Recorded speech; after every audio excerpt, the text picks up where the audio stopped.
휴대폰 화면에 지갑에게 1시간 전 전화라고 떠 있습니다. 내가 지갑이라고? 우연히 본 아내의 휴대폰에 저장된 내 번호, 그리고 다른 남자와 내 돈으로 놀러 다니는 모습. 과연 어떤 일이 일어나고 있는 걸까요? 이야기 시작하기 전 여러분의 구독과 좋아요는 큰 힘이 됩니다. 그럼 62살 박정수 씨의 이야기를 시작하겠습니다. 그의 손을 보면 알 수 있습니다. 굳은 살이 겹겹이 쌓여 있습니다. 손가락 마디마다 작은 상처들이 남아 있습니다.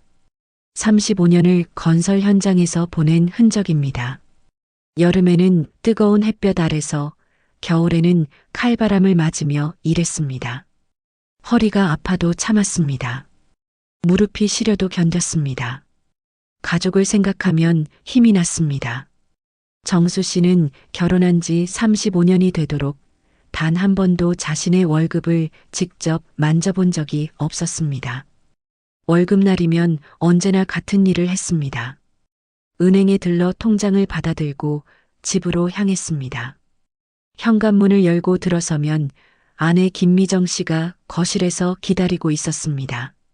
여보, 이번 달 월급 들어왔어요. 정수 씨가 통장을 건네면 아내는 받아들고 서랍에 넣었습니다.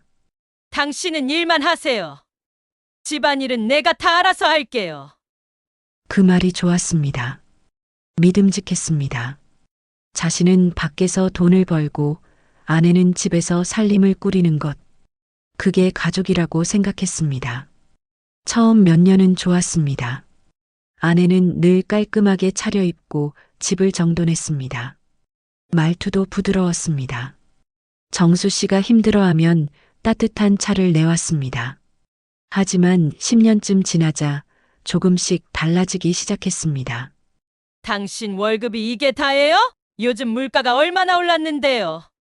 같은 나이 다른 사람들은 더 많이 벌던데 당신은 왜 그 모양이에요? 정수 씨는 그냥 웃었습니다. 대꾸하지 않았습니다. 나이 들면 다들 이런가 보다. 부부가 오래 살다 보면 그럴 수도 있지. 그렇게 생각했습니다. 어느 날 저녁이었습니다. 일을 마치고 집에 돌아온 정수 씨는 현관에서 신발을 벗으며 안을 들여다봤습니다. 거실 불이 환하게 켜져 있었습니다. 아내는 소파에 앉아 휴대폰을 보고 있었습니다. 웃고 있었습니다. 정수 씨가 들어와도 고개조차 들지 않았습니다. 여보, 다녀왔어요. 응. 대답은 짧았습니다. 눈길도 주지 않았습니다. 정수 씨는 방으로 들어가 작업복을 벗었습니다. 거울 앞에 섰습니다. 까칠한 수염, 주름이 깊어진 얼굴, 처진 어깨가 보였습니다. 나도 많이 늙었구나. 샤워를 하고 나와 식탁에 앉았습니다. 밥과 반찬이 놓여 있었습니다. 아내는 이미 먹고 난 뒤였습니다. 거실에서 텔레비전 소리만 들렸습니다. 혼자 밥을 먹으며 정수 씨는 생각했습니다. 언제부터였을까? 우리가 같이 밥을 먹지 않게 된 게 기억이 나지 않았습니다. 어느 순간부터 당연해졌습니다. 밥을 다 먹고 그릇을 설거지대에 놓았습니다. 거실로 나가 소파에 앉았습니다. 아내는 여전히 휴대폰을 보고 있었습니다. 오늘 현장에서 큰일 하나 끝났어요. 다음 달엔 보너스가 좀 나올 것 같아요. 그래요? 그럼 생활비 좀 더 주세요. 정수 씨는 더 말을 잇지 못했습니다. 아내는 이미 다시 화면을 보고 있었습니다. 대화는 거기서 끝이었습니다. 그날 밤 잠자리에 들면서 정수 씨는 천장을 바라봤습니다. 옆에서 아내의 고른 숨소리가 들렸습니다. 멀게 느껴졌습니다. 사랑이 이런 건가? 오래 살면 이렇게 되는 건가? 정수 씨는 그렇게 스스로를 달랬습니다. 35년을 함께한 세월이 아깝지 않도록 그렇게 믿으려 했습니다. 그로부터 일주일쯤 지난 어느 토요일 오후였습니다. 정수 씨는 집에서 쉬고 있었습니다. 아내는 오전부터 외출했습니다. 친구들을 만난다고 했습니다. 요즘 자주 나가는 편이었습니다. 혼자 남은 정수 씨는 심심해서 거실 청소를 시작했습니다. 바닥에 진공 청소기를 돌리고 소파 밑까지 꼼꼼히 밀었습니다. 그때였습니다. 소파 밑에서 뭔가 반짝이는 게 보였습니다. 손을 뻗어 꺼내보니 아내의 휴대폰이었습니다. 충전이 다 되어 화면이 켜져 있었습니다. 정수 씨는 원래 남의 물건을 함부로 보는 사람이 아니었습니다. 결혼 35년 동안 아내의 가방이나 휴대폰을 뒤진 적이 없었습니다. 믿음이 있었으니까요. 하지만 그날은 달랐습니다. 화면에 통화 목록이 떠 있었습니다. 자연스럽게 눈에 들어왔습니다. 지갑에게 1시간 전 전화. 그 밑에 적힌 번호는 자신의 휴대폰 번호였습니다. 정수 씨의 손이 떨렸습니다. 휴대폰을 쥔 손에 힘이 들어갔습니다. 지갑이라니, 나를 이렇게 저장했다고? 다시 한번 확인했습니다. 틀림없었습니다. 자기 번호 옆에 지갑이라는 이름과 돈 이모티콘이 붙어 있었습니다. 가슴이 철렁 내려앉았습니다. 숨이 막혔습니다. 설마 농담이겠지. 그냥 장난으로 그런 거겠지. 스스로를 달래보려 했습니다. 하지만 마음 한구석이 무너지는 느낌이었습니다. 정수 씨는 휴대폰을 원래 있던 자리에 다시 놓았습니다. 소파에 주저앉았습니다. 한참을 멍하니 앉아 있었습니다. 저녁 무렵 아내가 돌아왔습니다. 다녀왔어요. 응, 어디 갔다 왔어요? 친구들이랑 차 마시고 왔어요. 평소와 다름없는 대화였습니다. 하지만 정수 씨는 아내를 보는 눈빛이 달라졌습니다. 지갑이라는 두 글자가 머릿속을 떠나지 않았습니다. 며칠이 지났습니다. 정수 씨는 일부러 아무렇지 않게 행동했습니다. 평소처럼 일하러 나갔고 퇴근해서 돌아왔습니다. 월급날이 되면 통장을 건넸습니다. 하지만 마음속에서는 무언가 계속 쓰라렸습니다. 내가 정말 그 사람한테 돈만 주는 사람이었나? 35년 동안. 그러던 어느 날 저녁이었습니다. 정수 씨는 일찍 퇴근했습니다. 평소보다 1시간 일찍 집에 도착했습니다. 현관 앞에 서서 열쇠를 꺼내려는데 안에서 소리가 들렸습니다. 아내의 목소리였습니다. 전화 통화를 하고 있었습니다. 응, 그 사람? 지갑 월급 들어왔대? 이번엔 괜찮을 거야. 정수 씨는 멈춰섰습니다. 문을 열지 못했습니다. 제주도? 좋지. 그 사람은 신경 안 써도 돼. 어차피 월급만 받으면 끝이야.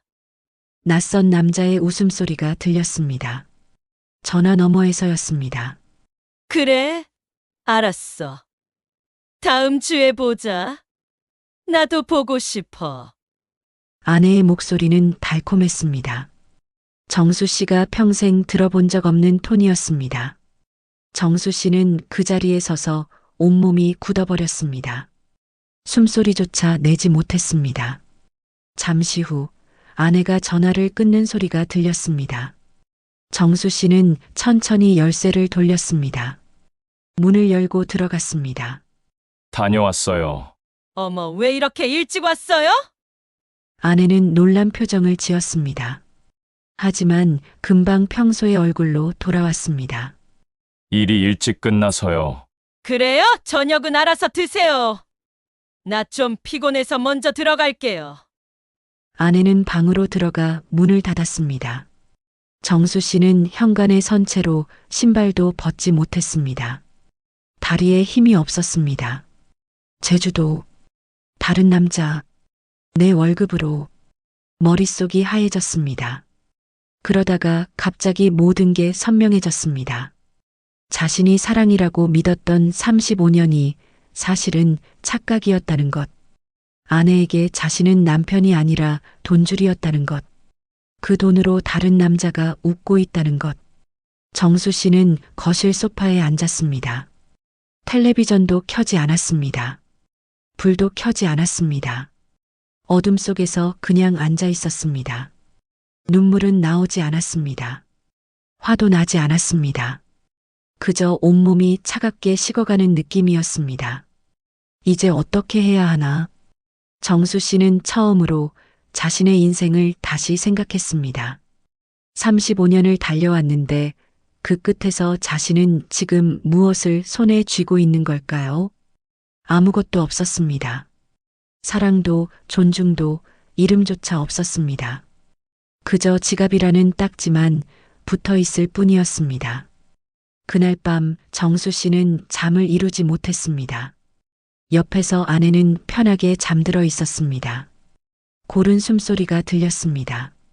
정수 씨는 천장을 바라보며 생각했습니다. 내가 뭘 잘못한 걸까? 35년 동안 성실하게 일했습니다. 술도 담배도 거의 하지 않았습니다. 월급은 한 푼도 남기지 않고 집에 가져다 줬습니다. 그게 잘못이었을까요? 새벽 4시가 넘어서야 정수 씨는 겨우 눈을 붙였습니다. 다음 날 아침 출근 준비를 하는데 몸이 무거웠습니다. 거울을 보니 눈밑이 퀭했습니다. 현장에 도착했지만 일이 손에 잡히지 않았습니다. 자꾸만 어젯밤 들었던 말들이 귓가를 맴돌았습니다. 지갑 월급 들어왔대. 어차피 월급만 받으면 끝이야. 점심시간이 되었습니다. 정수 씨는 식사도 제대로 하지 못했습니다.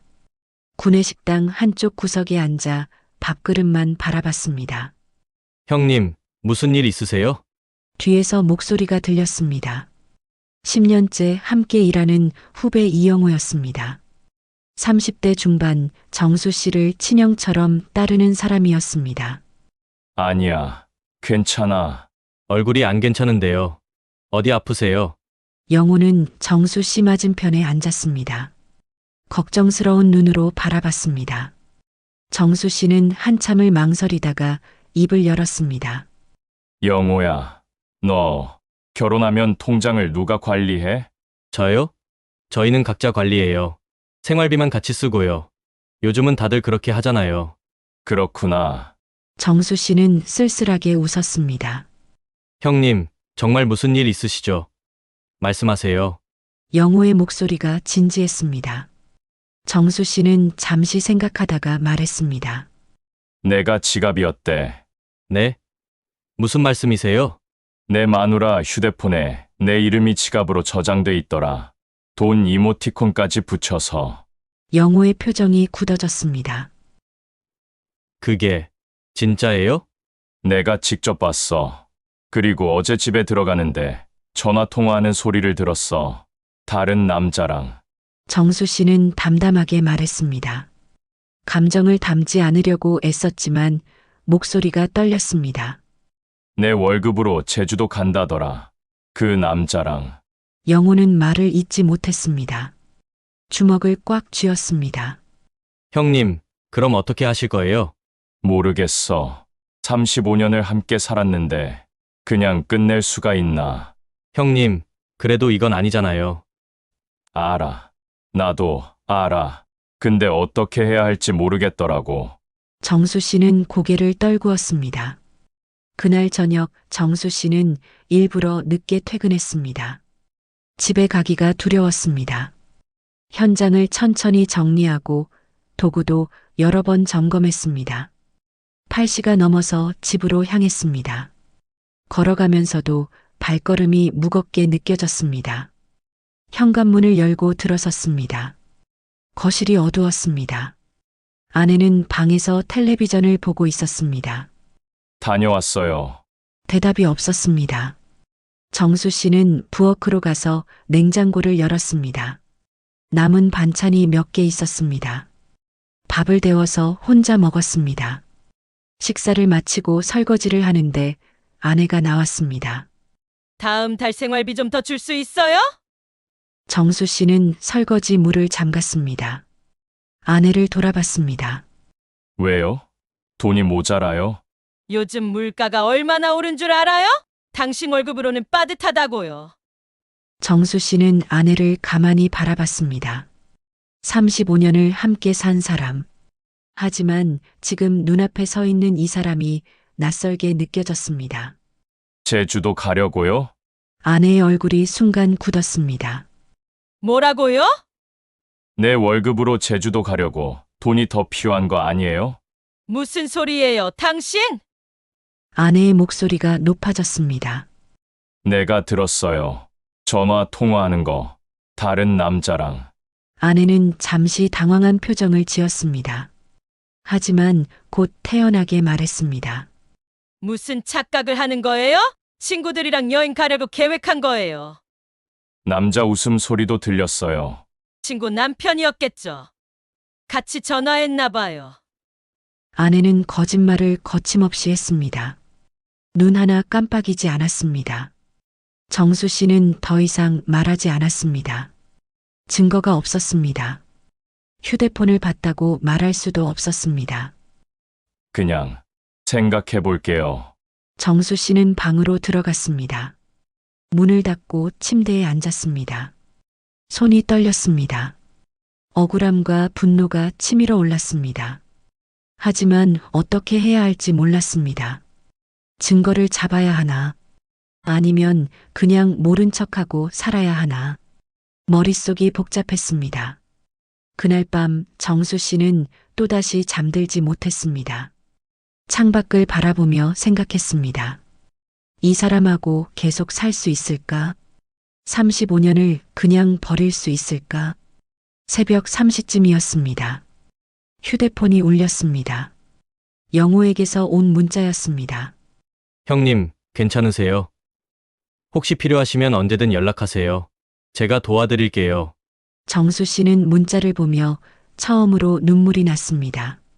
고맙다는 답장을 보내려다가 그냥 휴대폰을 내려놓았습니다. 손으로 얼굴을 감쌌습니다. 어깨가 떨렸습니다. 나는 정말 이 사람한테 지갑이었구나. 35년 동안 그 사실이 가슴을 파고들었습니다. 하지만 정수 씨는 아직 결정을 내리지 못했습니다. 어떻게 해야 할지, 어디서부터 시작해야 할지 알 수 없었습니다. 다만 한 가지는 확실했습니다. 이대로는 살 수 없다는 것, 무언가 바뀌어야 한다는 것. 며칠이 지났습니다. 정수 씨는 평소처럼 출근하고 퇴근했습니다. 아내와는 필요한 말만 주고받았습니다. 집안의 공기가 차갑게 식어갔습니다. 어느 날 점심시간 영호가 조심스럽게 물었습니다. 형님, 결정하셨어요? 아직은 좀 더 생각해 봐야 할 것 같아. 형님, 제 말 들어보세요. 저도 결혼한 사람이라 잘 알아요. 부부 사이에 문제는 있을 수 있어요. 근데 이건 문제가 아니라 배신이잖아요. 영호의 목소리에 힘이 들어갔습니다. 형님이 평생 일만 하신 거 저도 봤어요. 한 번도 당신을 위해 쓴 돈 없잖아요. 그런데 이건 너무 하시는 거예요. 정수 씨는 고개를 끄덕였습니다. 영호의 말이 맞았습니다. 알아. 나도 알아. 근데 35년이라는 세월이 쉽게 버릴 수가 없더라고. 형님, 그 35년 동안 형님은 행복하셨어요? 영호의 질문에 정수 씨는 대답하지 못했습니다. 행복했을까요? 돌이켜보니 그저 참고 견디고 일만 했던 세월이었습니다. 그날 저녁 정수 씨는 퇴근길에 작은 법률사무소를 찾아갔습니다. 변호사는 50대 여성이었습니다. 이야기를 다 듣고 나서 조용히 말했습니다. 증거가 있으신가요? 직접 듣긴 했는데 녹음은 안 했습니다. 휴대폰에 저장된 이름은요? 그것도 제가 허락 없이 본 거라서. 변호사는 고개를 끄덕였습니다. 어렵긴 하지만 불가능하지는 않습니다. 일단 이혼 의사를 분명히 밝히시고 상대방의 반응을 보시는 게 좋겠습니다. 그렇게 하면 이혼이 되나요? 상대방이 동의하면 협의 이혼이 가능합니다. 동의하지 않으면 재판 이혼을 진행해야 하고요. 정수 씨는 서류를 받아들고 사무소를 나왔습니다. 손에 든 서류가 무겁게 느껴졌습니다. 집으로 돌아가는 길, 정수 씨는 공원 벤치에 앉았습니다. 서류를 펼쳐봤습니다. 이혼 동의서라는 제목이 보였습니다. 정말 이렇게 끝내는 게 맞을까? 망설임이 있었습니다. 하지만 동시에 확신도 있었습니다. 이대로는 살 수 없다는 것. 다음 날 저녁이었습니다.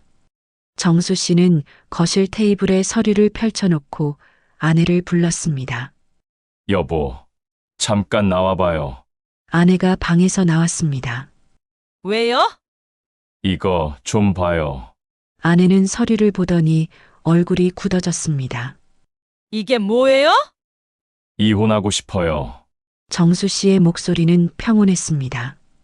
떨림도 없었습니다. 당신 미쳤어요? 갑자기 무슨 소리예요?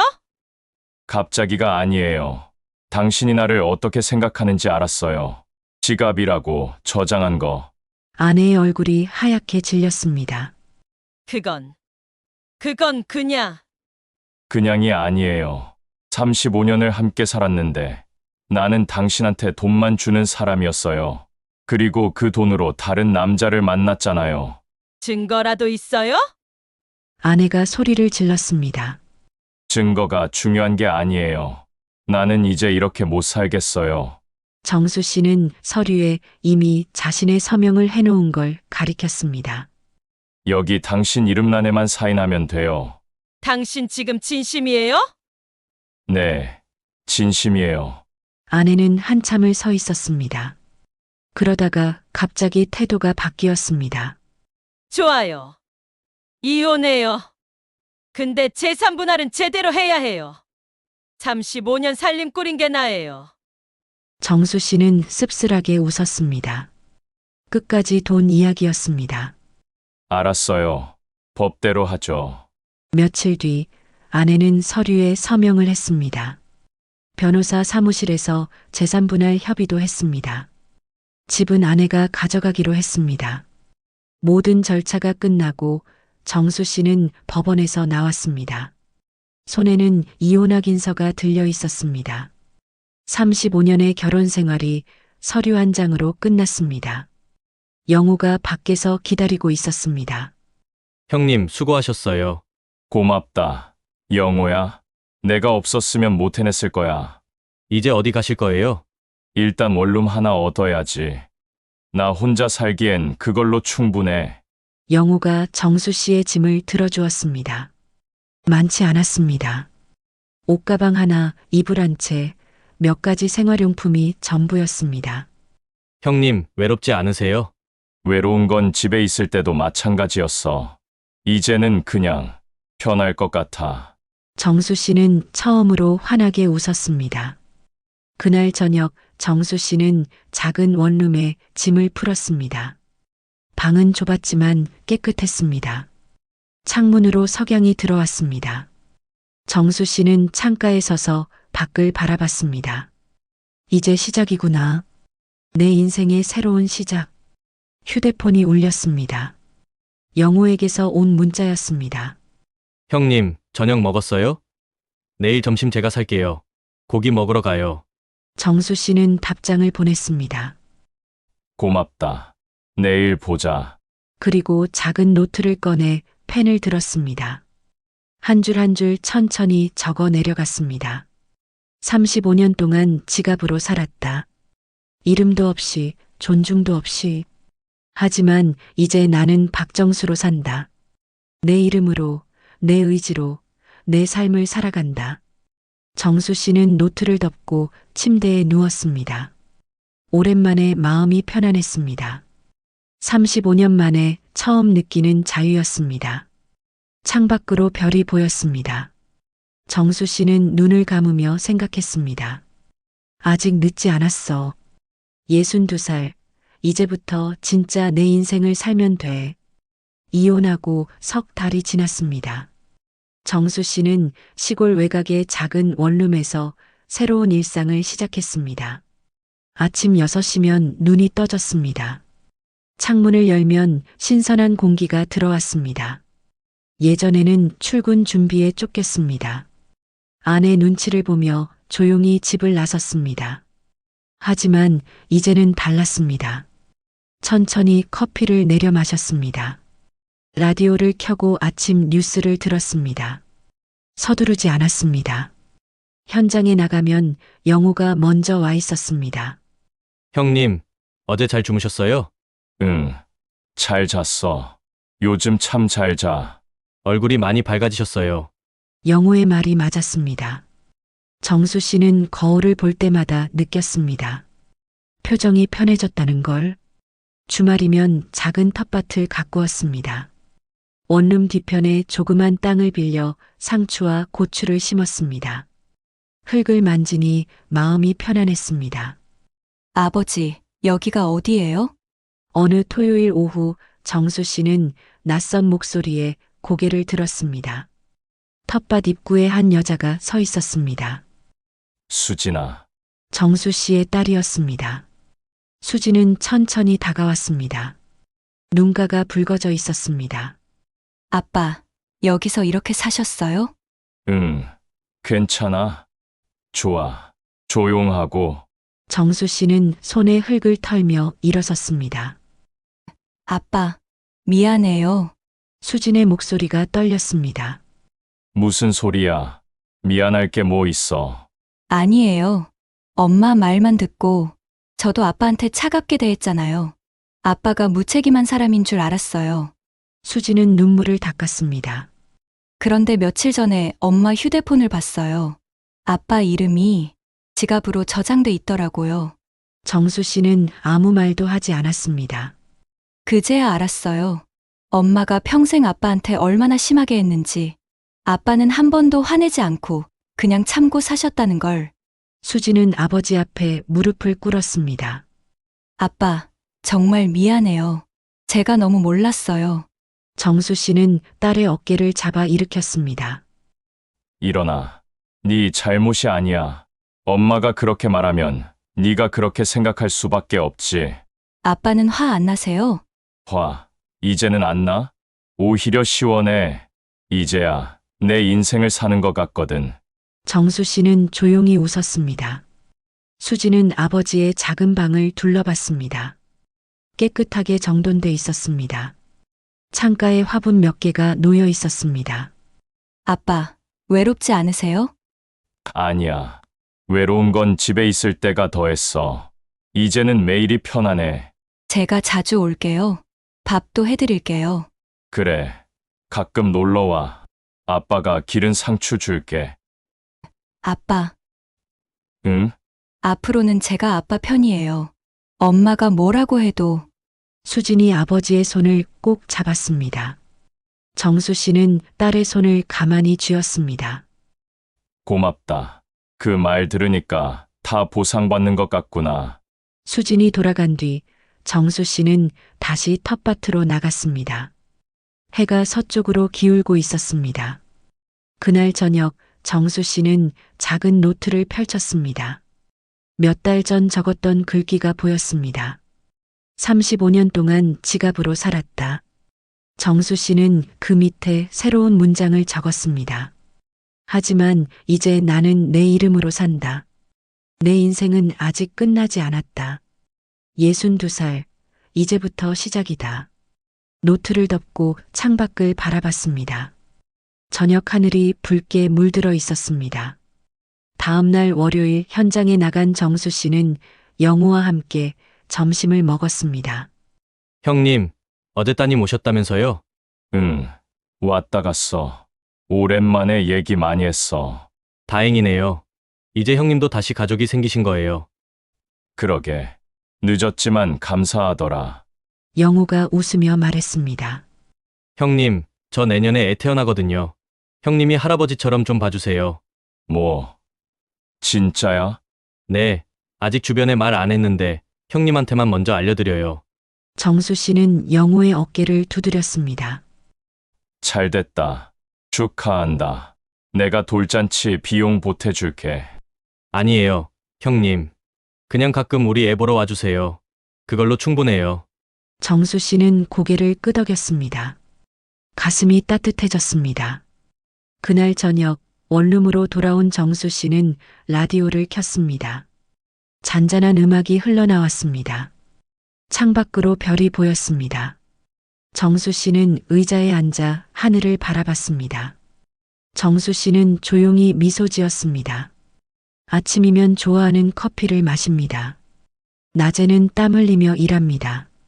저녁에는 라디오를 들으며 쉽니다. 주말에는 텃밭을 가꿉니다. 작은 일상이지만 모두 자신이 선택한 것들입니다. 이제 누군가의 눈치를 보지 않습니다.